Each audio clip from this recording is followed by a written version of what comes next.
You know me, SDMT. I can't wait to do this, baby. My top 5 running backs coming out the NFL Draft 2020.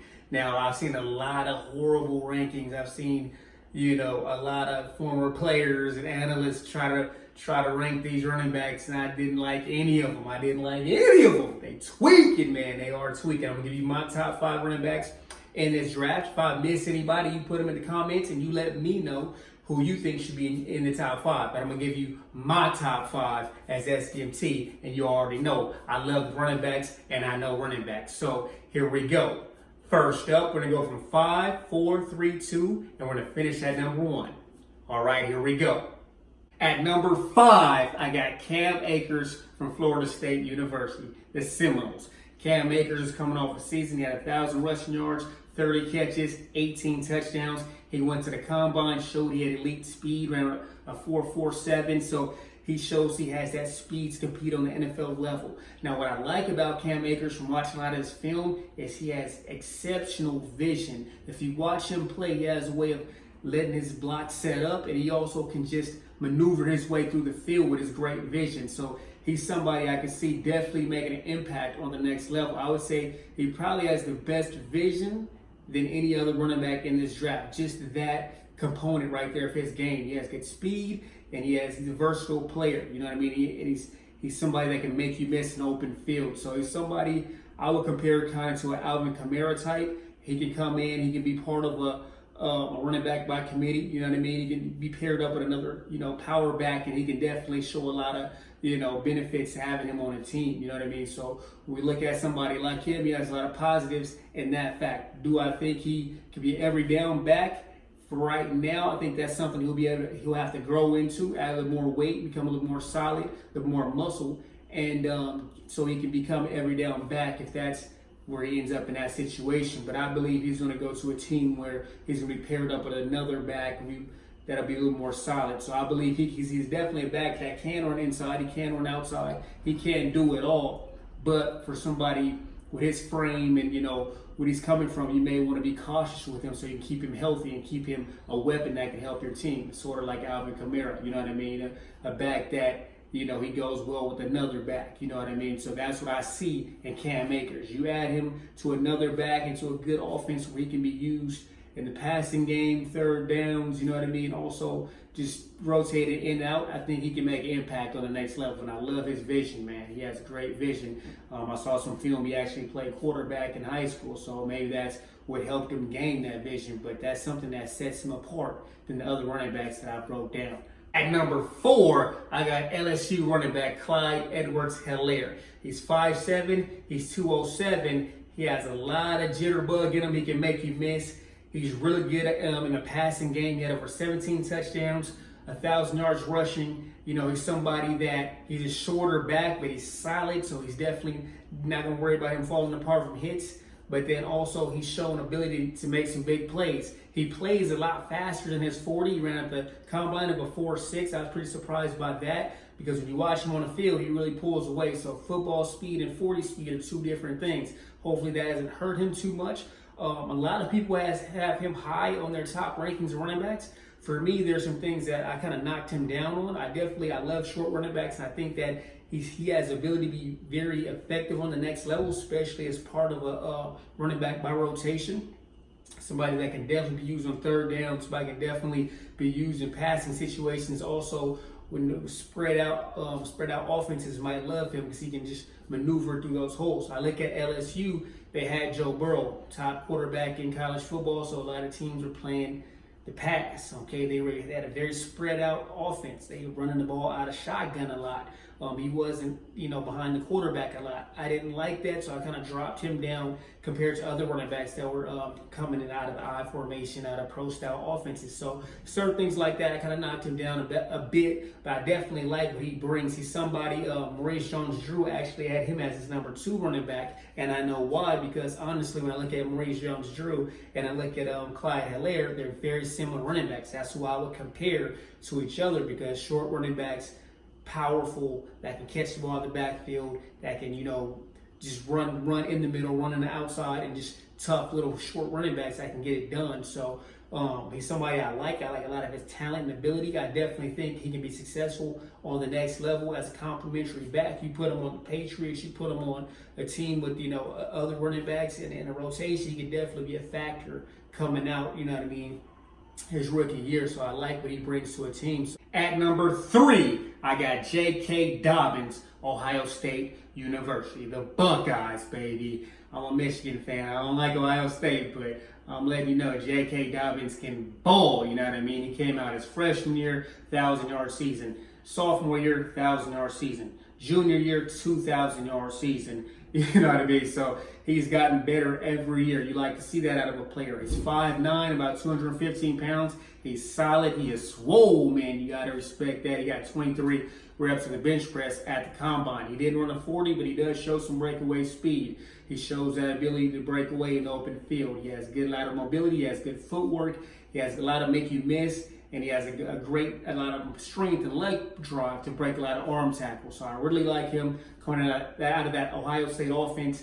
There's a lot of pro-style offense. Sometimes it's spread out. You can take advantage of that. But I definitely can see him being successful on the next level with the style of running back he is. It's a little bit similar to Ray Rice a little bit.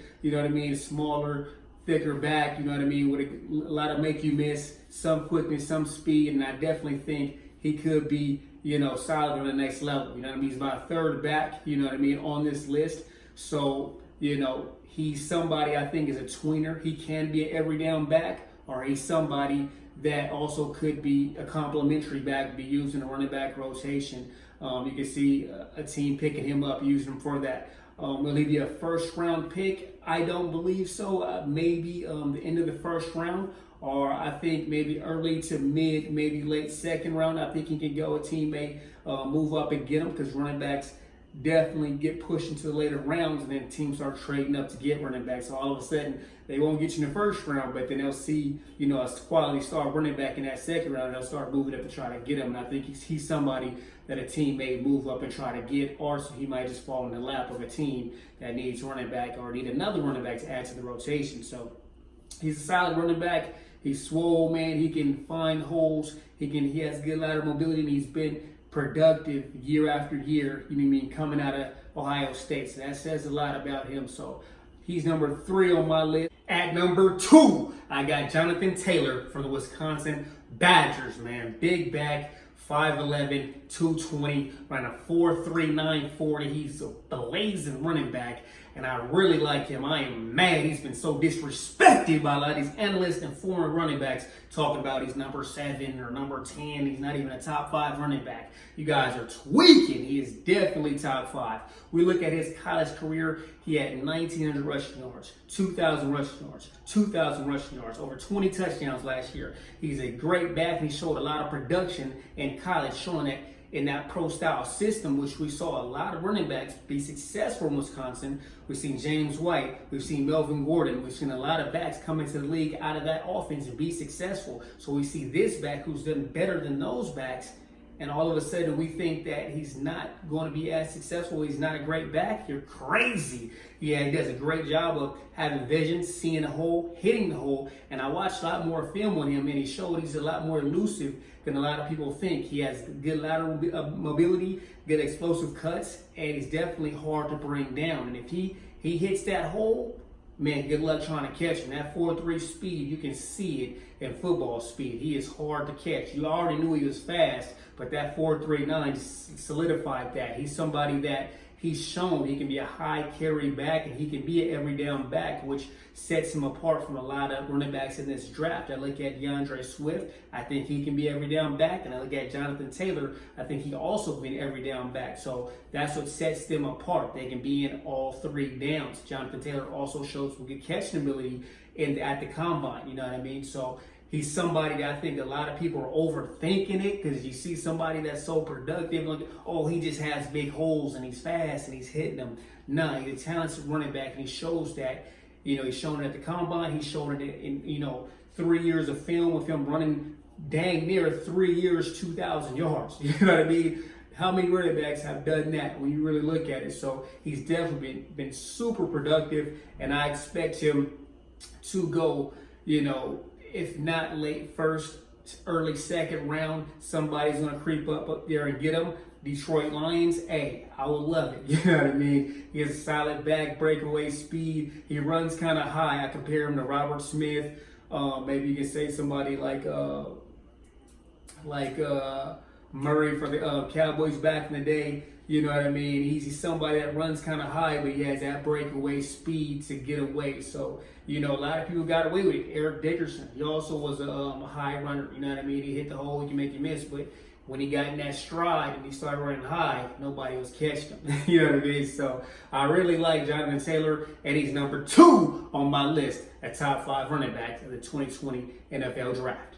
And at number 1, I got DeAndre Swift from the Georgia Bulldogs. Man, I really like his game. I really like what he brings to the table. He's a complete back. He's a big back that shows great moves, great lateral explosiveness, and he played in the SEC where he had 2 back-to-back 1,000-yard seasons. So that lets you know he can be productive and get some of the best talent in the nation. Now, you know, he's a running back that he has great shiftiness, and he's also really thick, so he can run inside and he can make you miss. I compare him to somebody like Josh Jacobs, and we saw Josh Jacobs have a pretty solid rookie season. So we look at somebody like DeAndre Swift, I believe he can do the same thing. It depends on where does he go in the draft. A lot of teams are high on him, and he could be a first-round pick. It's really tough for running backs. Which teams will reach out for a running back in the first round due to a lot of teams devaluing running backs these days. So I think DeAndre Swift will be a first rounder. He shows a lot of great talent, and he also showed at the combine he had some breakaway speed running a 4.48, which definitely is in the range of some of the top backs in the league. He also showed some good catching ability. He has good vision. He has some good patience for being such a big back. So he's my number 1 pick. I like his complete game as a running back, and I think he'll definitely be effective on the next level. All right, those are my top 5 running backs out the 2020 NFL Draft. I got DeAndre Swift. I got Jonathan Taylor. I got J.K. Dobbins, Clyde Edwards-Helaire, and Cam Akers. Those are my top 5 running backs in the NFL Draft. Coming up soon, these next few days. It's going to be interesting to see where these guys get drafted and if teams agree with my rankings based off where they get drafted, okay? You guys let me know what you guys think in the comments. Who's your top 5? Did I snub anyone? And let me know if anybody should have been moved up and why, all right? Don't forget to like, subscribe, and turn on my notifications. I'm out. SDMT!